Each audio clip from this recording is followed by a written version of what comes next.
Diary of Samuel Pepys. April 1668. April 1st.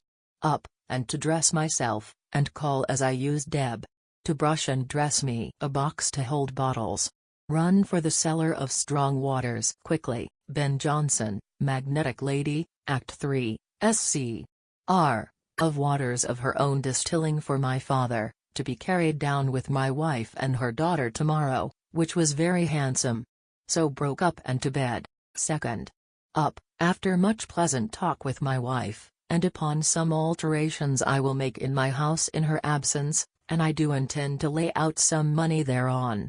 So she and I up, and she got her ready to be gone, and by comes Betty Turner and her mother, and W. Batelier, and they and Deb, to whom I did give tens this morning, to oblige her to please her mistress, and Ego did baiser her mouche, and also Jane, and so in 2 coaches set out about 8 o'clock towards the carrier, therefore to take coach for my father's, that is to say, my wife and Betty Turner, Deb, and Jane, but I meeting my Lord Anglesey going to the office, was forced to light in Cheapside, and there took my leave of them, not baisado Deb, which J had a great mind to, left them to go to their coach, and I to the office, where all the morning busy, and so at noon with my other clerks W. Hewer being a day's journey with my wife to dinner, where Mr. Pierce come and dined with me, and then with Lord Brinker carrying his little kinswoman on my knee, his coach being full, to the Temple, where my lord and I light unto Mr. Porter's chamber, where Coke and his council, and so to the attorneys, whither the Solicitor General come, and their cause about their assignments on the L1,250,000 Act was argued, where all that was to be said for them was said, and so answered by the Solicitor General beyond what I expected, that I said not one word all my time, rather choosing to hold my tongue, and so mind my reputation with the Solicitor General, who did mightily approve of my speech in Parliament, than say anything against him to no purpose. This I believe did trouble Coke and these gentlemen, but I do think this best for me, and so I do think that the business will go against them, though it is against my judgment, and I am sure against all justice to the men to be invited to part with their goods and be deceived afterward of their security for payment. Thence with Lord Brinker to the Royal Society, where they were just done, but there I was forced to subscribe to the building of a college, and did give L40, and several others did subscribe, some greater and some less sums, but several I saw hang off, and I doubt it will spoil the society, for it breeds faction and ill will, and becomes burdensome to some that cannot, or would not, do it. Here, to my great content, I did try the use of the haute acousticon, ear trumpet. Which was only a great glass bottle broke at the bottom, putting the neck to my ear, and there I did plainly hear the dashing of the oars of the boats in the Thames to Arundel Gallery window, which, without it, I could not in the least do, and may, I believe, be improved to a great height, which I am mighty glad of.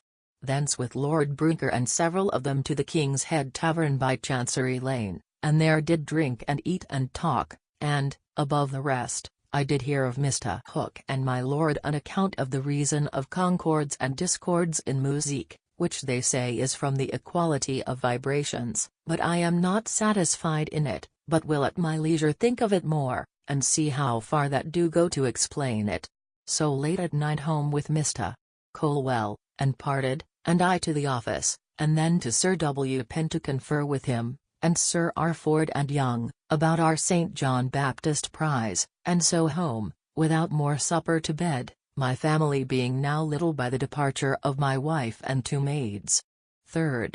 Up, and Captain Perryman come to me to tell me how Tatnall told him that this day one how is to charge me before the commissioners of prizes to the value of L8,000 in prizes, which I was troubled to hear, so fearful I am, though I know that there is not a penny to be laid to my charge that I dare not own, or that I have not owned under my hand, but upon recollection it signifies nothing to me, and so I value it not, being sure that I can have nothing in the world to my hurt known from the business. So to the office, where all the morning to dispatch business, and so home to dinner with my clerks, whose company is of great pleasure to me for their good discourse in anything of the navy I have a mind to talk of. After dinner by water from the Tower to Whitehall, there to attend the Duke of York as usual, and particularly in a fresh complaint the Commissioners of the Treasury do make to him, and by to the Council this day of our having prepared certificates on the Exchequer to the further sum of near L50,000, and soon as we had done with the Duke of York we did attend the Council, and were there called in, and did hear Mr. Solicitor General make his report to the Council in the business, which he did in a most excellent manner of words, but most cruelly severe against us, and so were some of the Lords Commissioners of the Treasury, as men guilty of a practice with the tradesmen, to the King's prejudice. I was unwilling to enter into a contest with them, but took advantage of 2 or 3 words last spoke, and brought it to a short issue in good words, that if we had the King's order to hold our hands, we would, which did end the matter, and they all resolved we should have it, and so it ended, and so we away. I vexed that I did not speak more in a cause so fit to be spoke in, and wherein we had so much advantage, but perhaps I might have provoked the Solicitor and the Commissioners of the Treasury, and therefore, since, I am not sorry that I forbore. Thence my Lord Brounker and I to the Duke of York's playhouse, and there saw the latter part of the master and the man, and thence by coach to Duck Lane, to look out for Marsan, in French, a man that has wrote well of musique, but it is not to be had, but I have given order for its being sent for over, and I did hear by Descartes his little treatise of musique, and so home, and there to read a little, and eat a little, though I find that my having so little taste do make me so far neglect eating that, unless company invite, I do not love to spend time upon eating, and so bring emptiness and the colic. So to bed. This day I hear that Prince Rupert and Holmes do go to sea, and by this there is a seeming friendship and peace among our great seamen, but the devil a bit is there any love among them, or can be. 4th. Up betimes, and by coach towards Whitehall, and took Aldgate Street in my way, and there called upon one Hayward, that makes virginals, and did there like of a little espinet, and will have him finish it for me, for I had a mind to a small harpsicon, but this takes up less room, and will do my business as to finding out of chords, and I am very well pleased that I have found it. Thence to Whitehall, and after long waiting did get a small running committee of Tangier, where I stayed but little, and little done but the correcting 2 or 3 egregious faults in the charter for Tangier after it had so long lain before the Council and been passed there and drawn up by the Attorney General. So slightly are all things in this age done. Thence home to the office by water, where we sat till noon, and then I moved we might go to the Duke of York and the King presently to get out their order in writing that was ordered us yesterday about the business of certificates, that we might be secure against the tradesmen who Sir John Banks by name have told me this day that they will complain in Parliament against us for denying to do them right. So we rose of a sudden, being mighty sensible of this inconvenience we are liable to should we delay to give them longer, and yet have no order for our indemnity. I did dine with Sir W. Penn, where my Lady Batten did come with desire of meeting me there, and speaking with me about the business of the L500 we demand of her for the chest. She do protest, before God, she never did see the account, but that it was as her husband in his lifetime made it. And he did often declare to her his expecting L500, and that we could not deny it him for his pains in that business, and that he hath left her worth nothing of his own in the world, and that therefore she could pay nothing of it, come what will come, but that he hath left her a beggar, which I am sorry truly for, though it is a just judgment upon people that do live so much beyond themselves in housekeeping and vanity, as they did.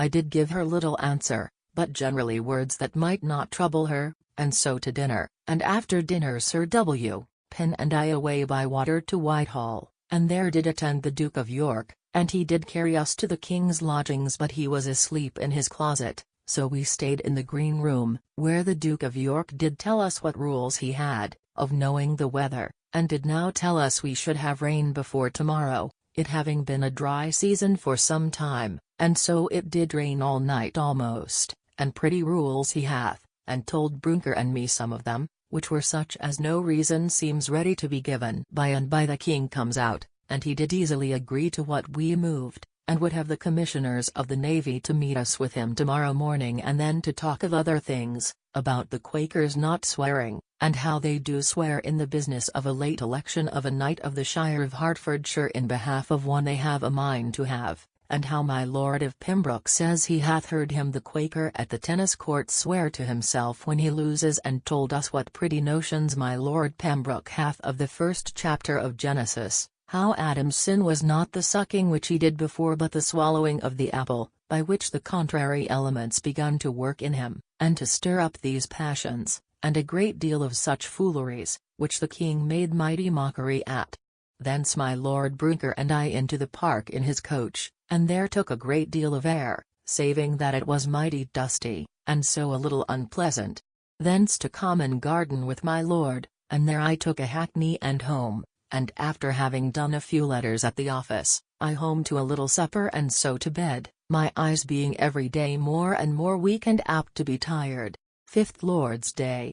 Up, and to my chamber, and there to the writing fair some of my late music notions, and so to church, where I have not been a good while, and thence home, and dined at home, with W. Hewer with me, and after dinner, he and I a great deal of good talk touching this office, how it is spoiled by having so many persons in it, and so much work that is not made the work of any one man, but of all, and so is never done, and that the best way to have it well done, were to have the whole trust in one, as myself, to set whom I please to work in the several businesses of the office, and me to be accountable for the whole, and that would do it, as I would find instruments. But this is not to be compassed, but something I am resolved to do about Sir J. Minnes before it be long. Then to my chamber again, to my music, and so to church, and then home, and thither comes Captain Silas Taylor to me, the storekeeper of Harwich, where much talk, and most of it against Captain Dean, whom I do believe to be a high, proud fellow, but he is an active man, and able in his way, and so I love him. He gone, I to my music again, and to read a little, and to sing with Mr. Pelling, who come to see me, and so spent the evening, and then to supper and to bed. I hear that 8 of the ringleaders in the late tumults of the prentices at Easter are condemned to die. 4 were executed on May 9, namely, Thomas Limerick, Edward Cotton, Peter Massenger, and Richard Beasley. They were drawn, hanged, and quartered at Tyburn, and 2 of their heads fixed upon London Bridge. The London Gazette, number 259. See the trials of such persons as under the notion of London apprentices were tumultuously assembled in Moorfields, under colour of pulling down bawdy houses. 4-2, London, 1668. It is to be observed, says the London Gazette, to the just vindication of the city, that none of the persons apprehended upon the said tumult were found to be apprentices, as was given out, but some idle persons, many of them nursed in the late rebellion, too readily embracing any opportunity of making their own advantages to the disturbance of the peace, and injury of others. 6th.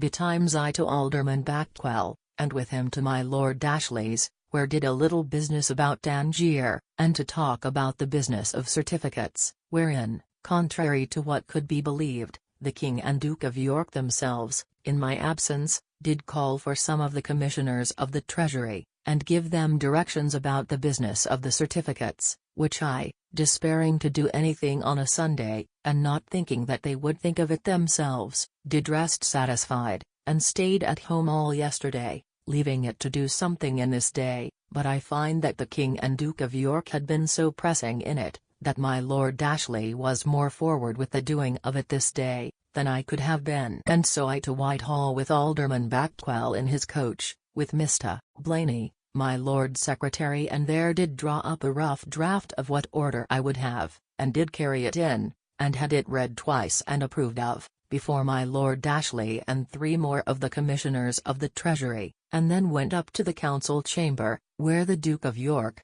and Prince Rupert, and the rest of the Committee of the Navy were sitting, and I did get some of them to read it there, and they would have had it passed presently, but Sir John Nicholas desired they would first have it approved by a full council, and, therefore, a council extraordinary was readily summoned against the afternoon, and the Duke of York run presently to the King, as if now they were really set to mind their business, which God grant. So I thence to Westminster, and walked in the hall and up and down, the House being called over today, and little news, but some talk as if the agreement between France and Spain were like to be, which would be bad for us, and at noon with Sir Herbert Price to Mr.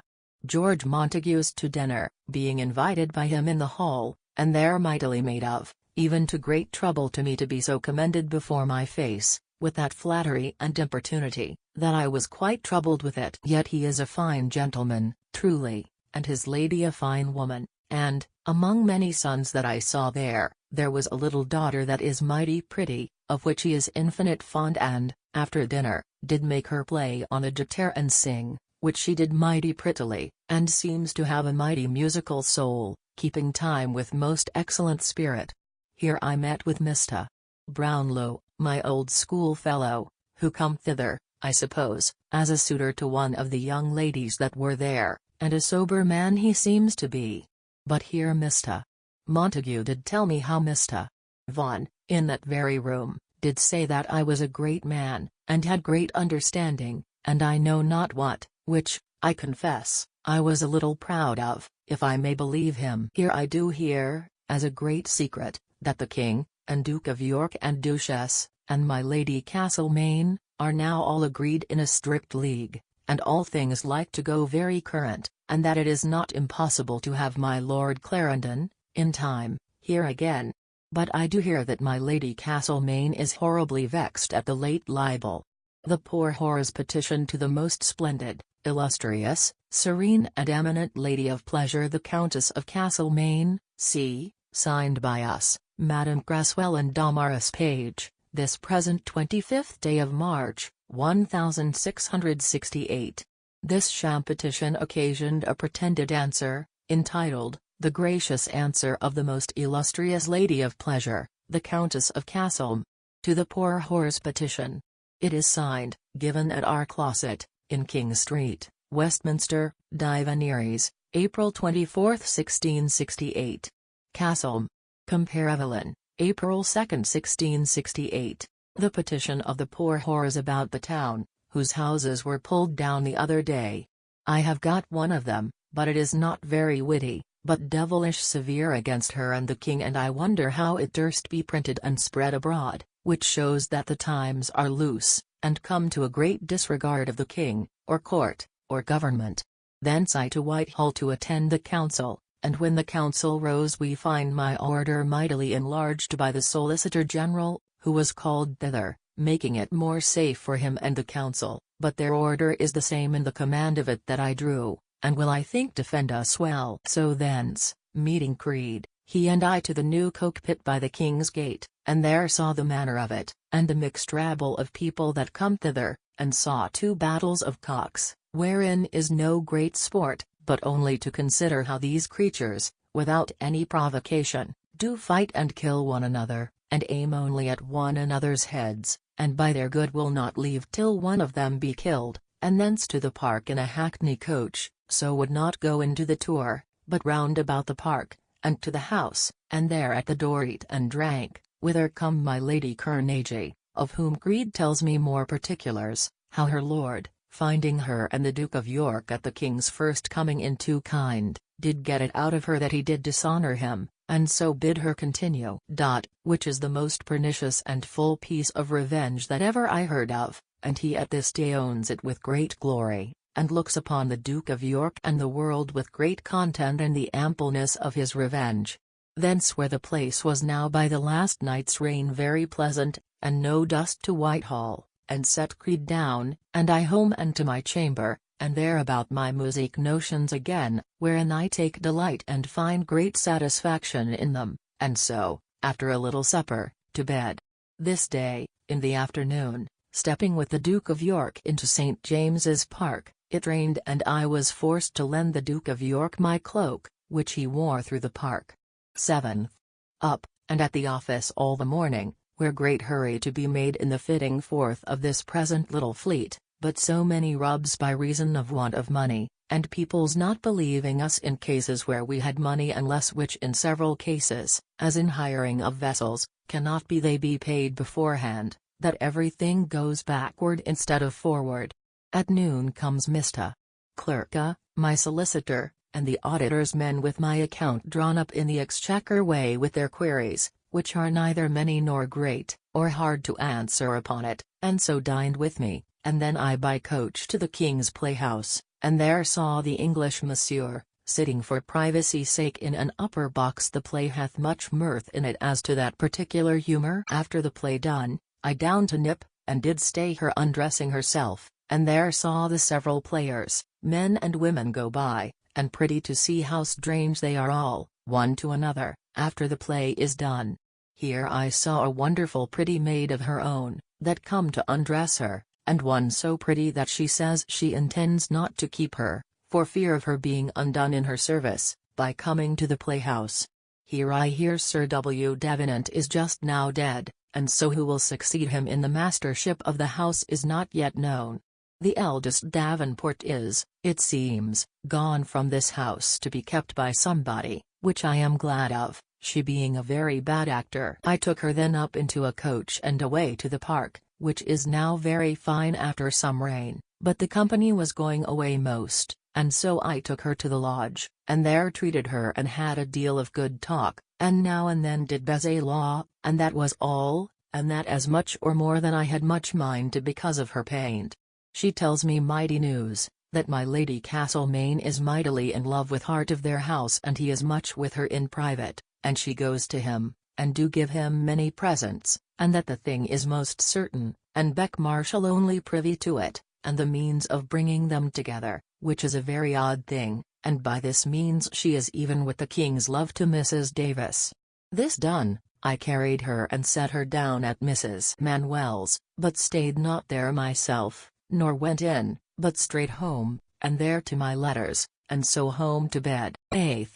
Up, and at my office all the morning, doing business, and then at noon home to dinner all alone. Then to Whitehall with Sir J. Minnis in his coach to attend the Duke of York upon our usual business, which was this day but little, and thence with Lord Brinker to the Duke of York's playhouse, where we saw the unfortunate lovers, no extraordinary play, methinks, and thence I to Drumbleby's, and there did talk a great deal about pipes, and did buy a recorder, which I do intend to learn to play on, the sound of it being, of all sounds in the world, most pleasing to me.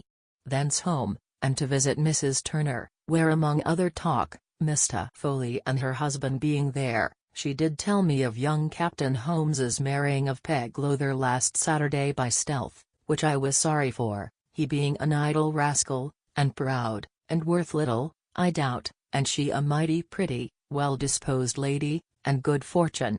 Her mother and friends take on mightily, but the sport is, Sir Robert Holmes do seem to be mad too with his brother, and will disinherit him, saying that he hath ruined himself, marrying below himself, and to his disadvantage, whereas, I said, in this company, that I had married a sister lately, with little above half that portion, that he should have kissed her breech before he should have had her, which, if our Holmes should hear, would make a great quarrel, but it is true I am heartily sorry for the poor girl that is undone by it. So home to my chamber, to be fingering of my recorder, and getting of the scale of music without book, which I at last see is necessary for a man that would understand music, as it is now taught to understand, though it be a ridiculous and troublesome way, and I know I shall be able hereafter to show the world a simpler way, but, like the old hypotheses in philosophy, it must be learned, though a man knows a better. Then to supper, and to bed. This morning Mr. Christopher Pett's widow and daughter come to me, to desire my help to the King and Duke of York, and I did promise, and do pity her. 9th.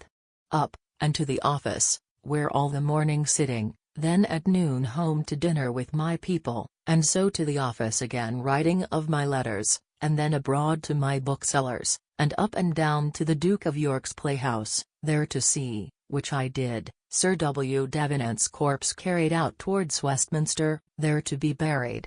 Here were many coaches and 6 horses, and many hackneys, that made it look, methought, as if it were the burial of a poor poet.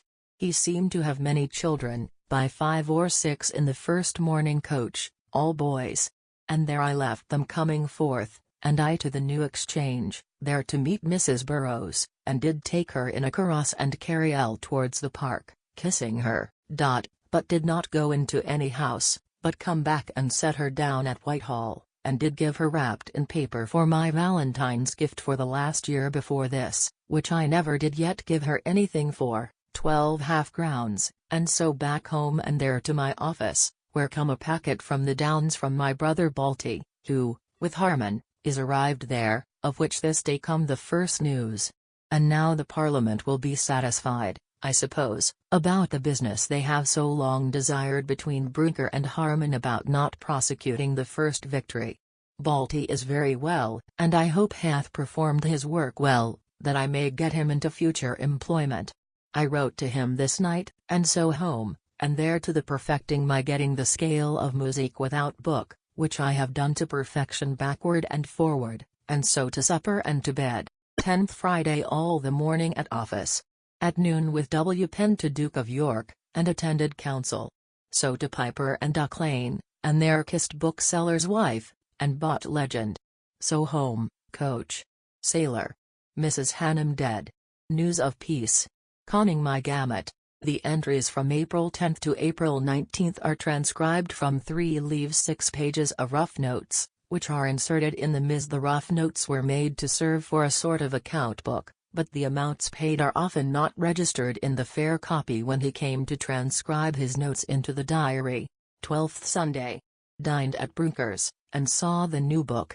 Peace. Cutting away sails. 13th Monday. Spent at Michelle's 6d, in the Folly, ones. The Folly was a floating house of entertainment on the Thames, which at this time was a fashionable resort. Oysters, ones. Coach to W. Coventry about Mrs. Pett, ones. Thence to Commissioners of Treasury, and so to Westminster Hall by water, 6d. With G. Montague and Roger Pepys, and spoke with Birch and Vaughan, all in trouble about the prize business. So to Lord Crewe's calling for a low pipe by the way, where Creed and G. and G. C. come, ones. So with Creed to a play. Little laugh, 4s. Thence towards the park by coach, 2s. 6d. Come home, met with order of Commissioners of Accounts, which put together with the rest vexed me, and so home to supper and to bed. 14th Tuesday. Up betimes by water to the Temple. In the way read the narrative about prizes, and so to Lord Crewe's bedside, and then to Westminster, where I hear Penn is, and sent for by messenger last night. Thence to Commissioners of Accounts and there examined, and so back to Westminster Hall, where all the talk of committing all to the Tower, and Creed and I to the Quakers, dined together. Thence to the House, where rose about 4 o'clock, and, with much ado, Penn got to Thursday to bring in his answer, so my lord escapes today.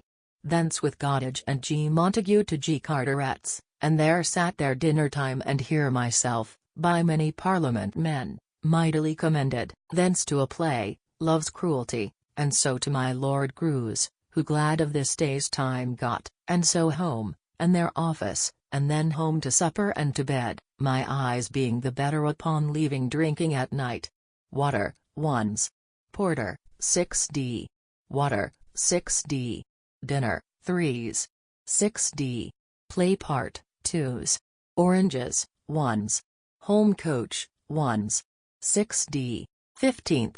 After playing a little upon my new little flageolet, that is so soft that pleases me mightily, betimes to my office, where most of the morning.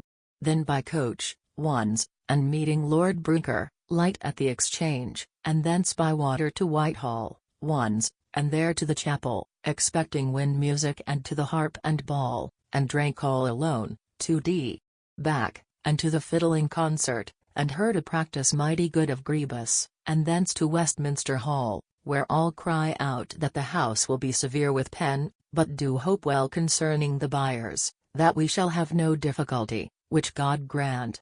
Here met Creed, and, about noon, he and I, and Sir Peniel to the Quakers, and there dined with a silly executor of Bishop Juxon's, and cousin Roger Pepys. Business of money goes on slowly in the House. Thence to Whitehall by water, and there with the Duke of York a little, but stayed not, but saw him and his lady at his little pretty chapel, where I never was before but silly devotion, God knows. Thence I left Creed, and to the King's Playhouse, into a corner of the 18D box, and there saw The Maid's Tragedy, a good play. Coach, 1s. Play in Oranges, 2s. 6D. Creed come, dropping presently here, but he did not see me, and come to the same place, nor would I be seen by him. Thence to my Lord Grew's, and there he come also after, and there with Sir T. Grew bemoaning my lord's folly in leaving his old interest, by which he hath now lost all, and ill discourse in the morning of my lord's being killed, but this evening Godolphin tells us here that my lord is well. Thence with Creed to the Cock Ale House, and there spent 6d, and so by coach home, 2s. 6d, and so to bed. 16th. Thursday. Greetings book, is begun this day to learn the recorder. To the office, where all the morning. Dined with my clerks and merry at Sir W. Penn's crying yesterday, as they say, to the King, that he was his martyr. So to Whitehall by coach to Commissioners of the Treasury about certificates, but they met not, 2s. To Westminster by water. To Westminster Hall, where I hear W. Penn is ordered to be impeached, 6d. There spoke with many, and particularly with G. Montague, and went with him and Creed to his house, where he told how W. Penn hath been severe to Lord Sandwich, but the Coventrys both labouring to save him, by laying it on Lord Sandwich, which our friends cry out upon, and I am silent, but do believe they did it as the only way to save him. It could not be carried to commit him. It is thought the House do cool W. Coventry's being for him, provoked Sir R. Howard and his party, court, all for W. Penn. Thence to Whitehall, but no meeting of the Commissioners, and there met Mr. Hunt, and thence to Mrs. Martin's, and, there did what I would, she troubled for want of employ for her husband, spent on her 1s. Thence to the Hall to walk a while and ribbon, spent is. So to Lord Grew's, and there with G. Carteret and my lord to talk, and they look upon our matters much the better, and by this and that time is got, 1s. So to the Temple late, and by water, by moonshine, home, 1s. Cooks, 6d. Wrote my letters to my Lady Sandwich, and so home, where displeased to have my maid bring her brother, a countryman, to lie there, and so to bed. 17th Friday. Called up by Balty's coming, who gives me a good account of his voyage, and pleases me well, and I hope hath got something. This morning paid the Royal Society L16s, and so to the office all the morning. At noon home to dinner with my people, and there much pretty discourse of Balty's. So by coach to Whitehall, the coachman on Ludgate Hill lighted, and beat a fellow with a sword, 2s. 6d. Did little business with the Duke of York. Hear that the house is upon the business of Harman, who, they say, takes all on himself. Thence, with Brunker, to the King's house, and saw the surprisal, where bass singing, only Nep, who come, after her song in the clouds, to me in the pit, and there, oranges, 2s. After the play, she, and I, and Rolt, by coach, 6s. 6d, to Kensington, and there to the grotto, and had admirable pleasure with their singing, and fine ladies listening to us with infinite pleasure. I enjoyed myself so to the tavern there, and did spend 16s. 6d, and the gardener 2s. Mighty merry, and sang all the way to the town, a most pleasant evening, moonshine, and set them at her house in Covent Garden, and I home and to bed. 18th Saturday. Up, and my bookseller brought home books, bound binding comes to 17s. Advanced to my maid Bridget Elwyn. Sir W. Penn at the office, seemingly merry. Do hear this morning that Harman is committed by the Parliament last night, the day he come up, which is hard, but he took all upon himself first, and then when a witness come in to say otherwise, he would have retracted, and the House took it so ill, they would commit him. Thence home to dinner with my clerks, and so to Whitehall by water, 1s, and there a short committee for Tangier, and so I to the King's Playhouse, 1s, and to the play of the Duke of Lerma, 2s. 6d, and oranges, 1s. Thence by coach to Westminster, 1s, and the House just up, having been about money business, 1s. So home by coach, 3s, calling in Duck Lane, and did get Descartes music in English, and so home and wrote my letters, and then to my chamber to save my eyes, and to bed. 19th Sunday. Lay long. Roger Pepys and his son come, and to church with me, where W. Penn was, and did endeavour to show himself to the church. Then home to dinner, and Roger Pepys did tell me the whole story of Harman, how he prevaricated, and hath undoubtedly been imposed on, and wheedled, and he is called the miller's man that, in Richard the Third's time, was hanged for his master. The story alluded to by Pepys, which belongs not to the reign of Richard the Third, but to that of Edward the Sixth, occurred during a seditious outbreak at Bodmin, in Cornwall, and is thus related by Holland's Head at the same time, and near the same place Bodmin, dwelled a miller, that had been a great doer in that rebellion, for whom also Sir Anthony Kingston sought, but the miller being thereof warned, called a good tall fellow that he had to his servant, and unto him, I have business to go from home, if any therefore come to ask for me, say thou art the owner of the mill, and the man for whom they shall so ask, and that thou hast kept this mill for the space of 3 years, but in no wise name me. The servant promised his master so to do, and shortly after, came Sir Anthony Kingston to the miller's house, and calling for the miller, the servant came forth, and answered that he was the miller. How long, quoth Sir Anthony, hast thou kept this mill? He answered, 3 years. Well, then, said he, come on, thou must go with me, and caused his men to lay hands on him, and to bring him to the next tree, sighing to him, thou hast been a busy knave, and therefore here shalt thou hang. Then cried the fellow out, and sighed that he was not the miller, but the miller's man. Well, then, said Sir Anthony, thou art a false knave to be in 2 tales, therefore, said he, hang him up, and so incontinently hanged he was indeed. After he was dead, one that was present told Sir Anthony, surely, sir, this was but the miller's man. What then? Said he, could he ever have done his master better service than to hang for him? B. So after dinner I took them by water to Whitehall, taking in a very pretty woman at Paul's Wharf, and there landed we, and I left Roger Pepys and to St. Margaret's Church, and there saw Betty, and so to walk in the Abbey with Sir John Talbot, who would fain have pumped me about the prizes, but I would not let him, and so to walk towards Michel's to see her, but could not, and so to Martin's, and her husband was at home, and so took coach and to the park, and thence home and to bed betimes. Water 1s, coach 5s. Baltibaro del 2. 20th. Up betimes and to the getting ready my answer to the Committee of Accounts to several questions, which makes me trouble, though I know of no blame due to me from any, let them inquire what they can out. The first part of the entry for April 20th is among the rough notes, and stands as follows: Monday 20. Up and busy about answer to Committee of Accounts this morning about several questions which vexed me, though in none I have reason to be troubled. But the business of the Flying Greyhound begins to find me some care, though in that I am wholly void of blame.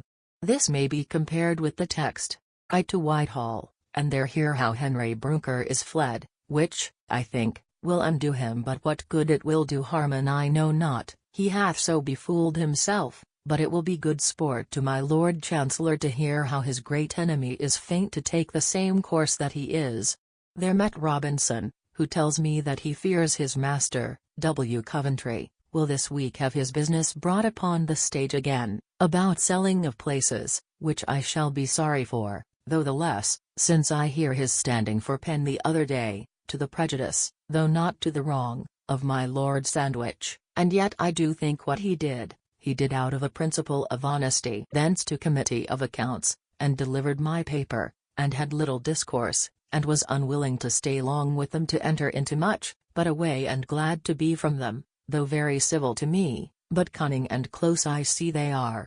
So to Westminster Hall, and there find the Parliament upon the Irish business, where going into the Speaker's chamber I did hear how plainly one lawyer of counsel for the complainants did inveigh by name against all the late commissioners there. Thence with Creed, thinking, but failed, of dining with Lord Crewe, and so he and I to Hercules Pillars, and there dined, and thence home by coach, and so with Jack Fenn to the Chamberlain of London to look after the state of some navy assignments that are in his hands, and thence away, and meeting Sir William Hooker, the alderman, he did cry out mighty high against Sir W. Penn for his getting such an estate, and giving L15,000 with his daughter, which is more, by half, than ever he did give, but this the world believes, and so let them. Thence took coach and I all alone to Hyde Park, passing through Duck Lane among the booksellers, only to get a sight of the pretty little woman I did salute the other night,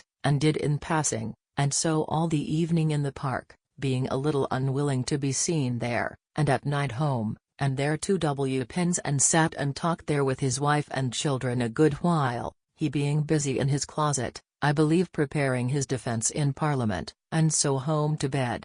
21st. Up, and at the office all the morning, at noon dined at home, and then took Mrs. Turner out and carried her to the King's house, and saw the Indian Emperor, and after that done, took Nep out, and to Kensington, and there walked in the garden, and then supped, and mighty merry, there being also in the house Sir Philip Howard, and some company, and had a dear reckoning, but merry, and away, it being quite night, home, and dark, about 9 o'clock or more, and in my coming had the opportunity the first time in my life to be bold with Nep. And so left her at home, and so Mrs. Turner and I home to my letters and to bed. Hear how Sir W. Penn's impeachment was read, and agreed to, in the House this day, and ordered to be engrossed, and he suspended the House from sitting as a member pending the impeachment. B. Harman set at liberty, and Brouncker put out of the House, and a writ for a new election, and an impeachment ordered to be brought in against him, he being fled. Sir Charles Berkeley, June was chosen in his room. In the sea fight off Southwold Bay on June 3, 1665, the English triumphed over the Dutch, but the very considerable victory was not followed up.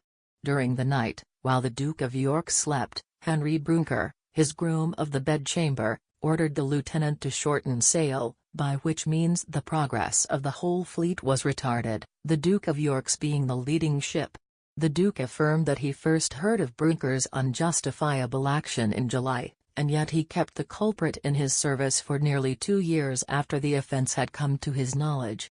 After Brouncker had been dismissed from the Duke's service, the House of Commons ejected him.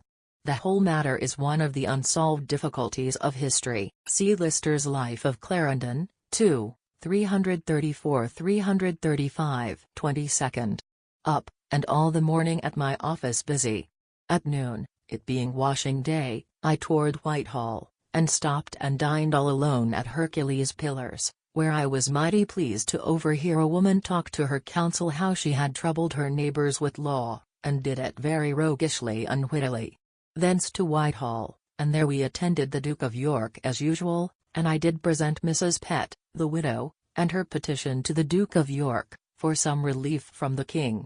Here was today a proposition made to the Duke of York by Captain von Hemskirk for L20,000, to discover an art how to make a ship go 2 foot for 1 what any ship do now, which the King inclines to try, it costing him nothing to try, and it is referred to us to contract with the man. Thence to attend the council about the business of certificates to the Exchequer, where the commissioners of the Treasury of different minds, some would, and my Lord Ashley would not have any more made out, and carried it there should not.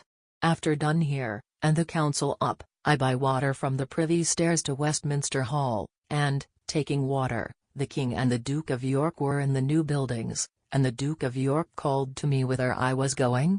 And I answered aloud, to wait on our maesters at Westminster, at which he and all the company laughed, but I was sorry and troubled for it afterwards, for fear any Parliament man should have been there, and will be a caution to me for the time to come. Met with Roger Pepys, who tells me they have been on the business of money, but not ended yet, but will take up more time. So to the fishmonger's, and bought a couple of lobsters, and over to the Asparagus Garden, thinking to have met Mr. Pierce, and his wife and Nep, but met their servant coming to bring me to Chatelain's, the French house, in Covent Garden, and there with music and good company, Manuel and his wife, and one Swaddle, a clerk of Lord Darlington's, who dances, and speaks French well, but got drunk, and was then troublesome, and here mighty merry till 10 at night, and then I away, and got a coach, and so home, where I find Balty and his wife come to town, and did sup with them, and so they to bed. This night the Duke of Monmouth and a great many blades were at Chatelain's, and I left them there, with a hackney coach attending him. 23rd. Up, and to the office, where all the morning, and at noon comes Nep and Mrs. Pierce, and her daughter, and one Mrs. Foster, and dined with me, and mighty merry, and after dinner carried them to the Tower, and showed them all to be seen there, and, among other things, the crown and sceptres and rich plate, which I myself never saw before, and indeed is noble, and I mightily pleased with it. Thence by water to the Temple, and there to the Coke Ale House, and drank, and eat a lobster, and sang, and mighty merry. So, almost night, I carried Mrs. Pierce home, and then Nep and I to the Temple again, and took boat, it being darkish, and to Foxhall, it being now night, and a bonfire burning at Lambeth for the King's coronation day. And there she and I drank. And so back, and led her home, it being now 10 at night, and so got a link, and, walking towards home, just at my entrance into the ruin at St. Dunstan's, I was met by 2 rogues with clubs, who come towards us. So I went back, and walked home quite round by the wall, and got well home, and to bed weary, but pleased at my day's pleasure, but yet displeased at my expense, and time I lose. 24th. Up betimes, and by water to Whitehall, to the Duke of York, and there hear that this day Hopus and Temple purpose to bring in the petition against Sir W. Coventry, which I am sorry for, but hope he will get out of it. Here I presented Mrs. Bet and her condition to Mr. Wren for his favour, which he promised us. Thence to Lord Brooker and sat and talked with him, who thinks the Parliament will, by their violence and delay in money matters, force the King to run any hazard, and dissolve them. Thence to Duck Lane, and there did overlook a great many of Monsieur Fouquet's library, that a bookseller hath bought, and I did buy one Spanish work, Los Illustres Verons. Nicolas Fouquet, Surintendant des Finances in France, had built at Vaux a house which surpassed in magnificence any palace belonging to Louis XIV, prior to the erection of Versailles, and caused much envy to all the court, especially to Colbert. Fouquet died at Pignerol in 1680, after 19 years' incarceration, and whilst Pepys was buying his books in London, Colbert had become Prime Minister in France, and Colbert's brother Ambassador in England. The viper had caught the squirrel !B. Here did I endeavour to see my pretty woman that I did baiser in Las Tenebras a little while depuis, and did find her sofa in the bookshop, but had not la confidence para ultra L. So lost my pains. But will another time, and so home and to my office, and then to dinner.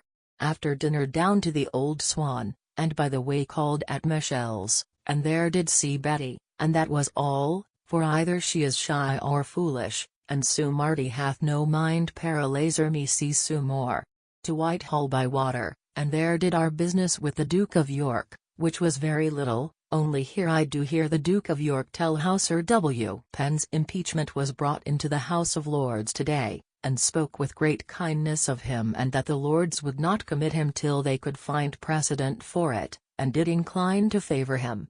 Thence to the King's Playhouse, and there saw a piece of Beggar's Bush, which I have not seen some years, and thence home, and there to Sir W. Penn's and supped and sat talking there late, having nowhere else to go, and my eyes too bad to read right, and so home to bed. 25th. Up, and with Sir Jaminus to my Lord Brooker, and with him all of us to my Lord Dashley to satisfy him about the reason of what we do or have done in the business of the tradesmen's certificates, which he seems satisfied with, but is not. But I believe we have done what we can justify, and he hath done what he cannot in stopping us to grant them, and I believe it will come into Parliament and make trouble. So home and there at the office all the morning. At noon home to dinner, and thence after dinner to the Duke of York's Playhouse, and there saw Sir Martin Marall, which, the more I see, the more I like, and thence to Westminster Hall, and there met with Roger Pepys, and he tells me that nothing hath lately passed about my Lord Sandwich, but only Sir Robert Carr did speak hardly of him. But it is hoped that nothing will be done more. This meeting of Parliament, which the King did, by a message yesterday, declare again, should rise the 4th of May, and then only adjourn for 3 months, and this message being only adjournment, did please them mightily, for they are desirous of their power mightily. Thence homeward by the coffee house in Covent Garden, thinking to have met Harris here but could not, and so home, and there, after my letters, I home to have my hair cut by my sister Michelle and her husband, and so to bed. This day I did first put off my waistcoat, the weather being very hot, but yet lay in it at night, and shall, for a little time. 26th Lord's Day. Lay long, and then up and to church, and so home, where there come and dined with me Harris, Rolt, and Bannister, and one Bland, that sings well also, and very merry at dinner, and, after dinner, to sing all the afternoon. But when all was done, I did begin to think that the pleasure of these people was not worth so often charge and cost to me, as it hath occasioned me. They being gone I and Balty walked as far as Charing Cross, and there got a coach and to Hales's the painter, thinking to have found Harris sitting there for his picture, which is drawing for me. But he, and all this day's company, and Hales, were got to the Crown Tavern, at next door, and thither I to them and stayed a minute, leaving Captain Grant telling pretty stories of people that have killed themselves, or been accessory to it, in revenge to other people, and to mischief other people, and thence with Hales to his house, and there did see his beginning of Harris's picture, which I think will be pretty like, and he promises a very good picture. Thence with Balty away and got a coach and to Hyde Park, and there up and down and did drink some milk at the lodge, and so home and to bed. 27th.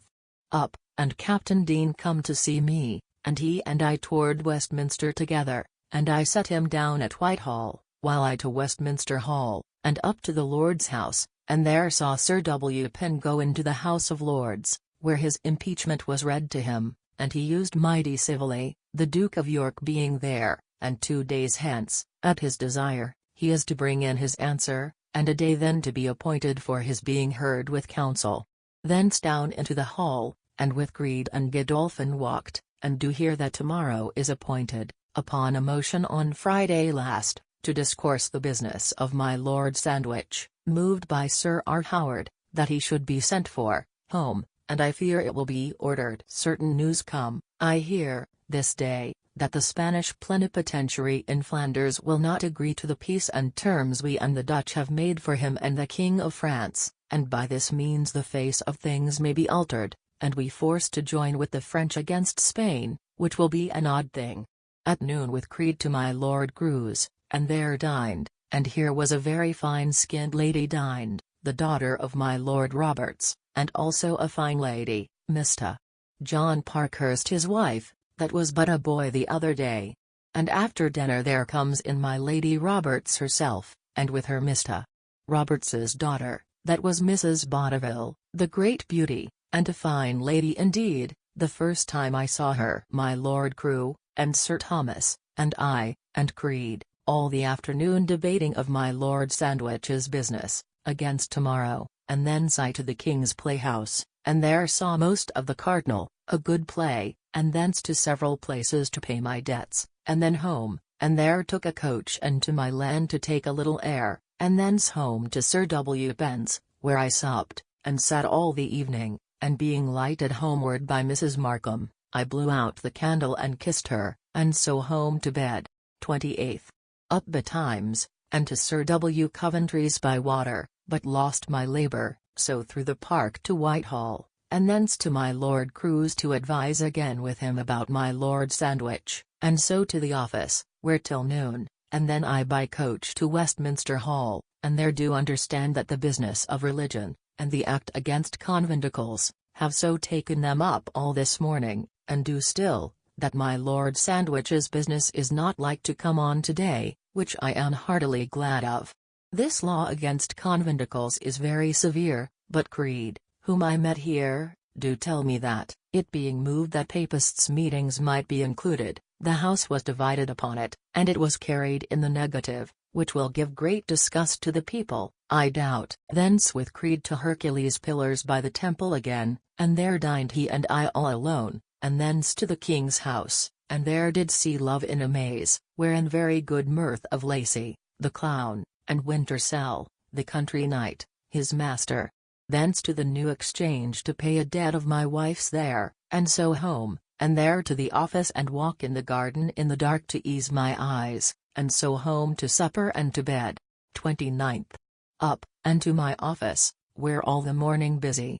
At noon dined at home, and my clerks with me, and thence I to Whitehall, and there do hear how Sir W. Penn hath delivered in his answer, and the Lords have sent it down to the Commons, but they have not yet read it, nor taken notice of it, so as, I believe, they will by design defer it till they rise, that so he, by lying under an impeachment, may be prevented in his going to sea, which will vex him, and trouble the Duke of York. Did little business with the Duke of York, and then Lord Brunker and I to the Duke of York's playhouse, and there saw Love in a Tub, and, after the play done, I stepped up to Harris's dressing room, where I never was, and there I observe much company come to him, and the wits, to talk, after the play is done, and to assign meetings. Mine was to talk about going down to see the Resolution, and so away, and thence to Westminster Hall, and there met with Mr. G. Montague, and walked and talked, who tells me that the best fence against the Parliament's present fury is delay, and recommended it to me, in my friend's business and my own, if I have any, and is that Sir W. Coventry do take, and will secure himself, that the King will deliver up all to the Parliament, and being petitioned the other day by Mr. Brunker to protect him, with tiaras in his eyes, the King did say he could not, and bid him shift for himself, at least till the House is up.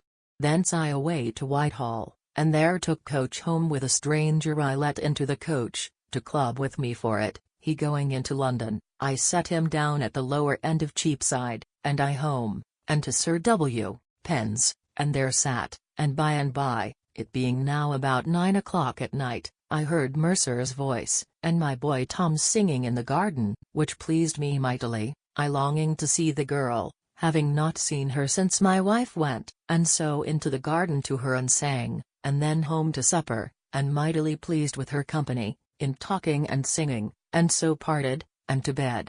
30th. Up, and at the office all the morning. At noon Sir James's and I to the Dolphin Tavern, there to meet our neighbours, all of the parish, this being procession day, to dine.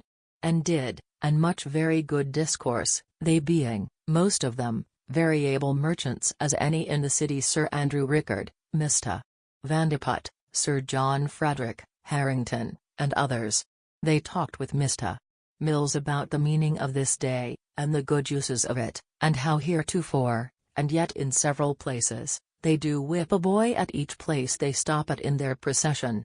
Thence I to the Duke of York's playhouse, and there saw The Tempest, which still pleases me mightily, and thence to the New Exchange, and then home, and in the way stopped to talk with Mr. Brisbane, who gives me an account of the rough usage Sir G. Carteret and his council had the other day, before the Commissioners of Accounts, and what I do believe we shall all of us have, in a greater degree than any he hath had yet with them, before their 3 years are out, which are not yet begun, nor God knows when they will, this being like to be no session of Parliament, when they now rise.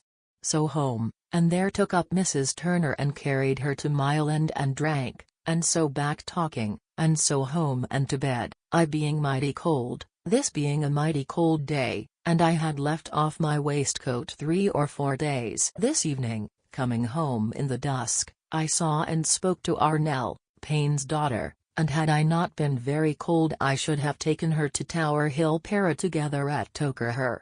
Thus ends this month, my wife in the country, myself full of pleasure and expense, and some trouble for my friends, my Lord Sandwich, by the Parliament, and more for my eyes, which are daily worse and worse, that I dare not write or read almost anything.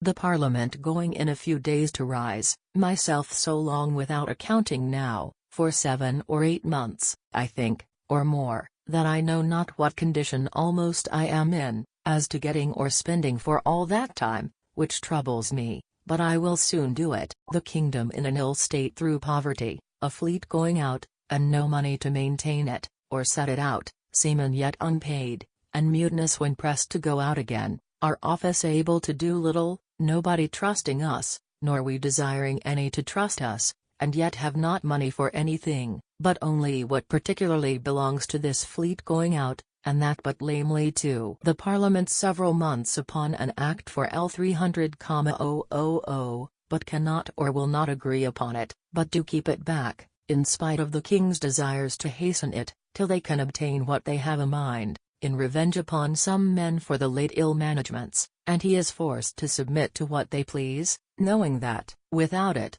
he shall have no money, and they as well, that, if they give the money, the King will suffer them to do little more, and then the business of religion do disquiet everybody, the Parliament being vehement against the nonconformists, while the King seems to be willing to countenance them. So we are all poor, and in pieces, God help us.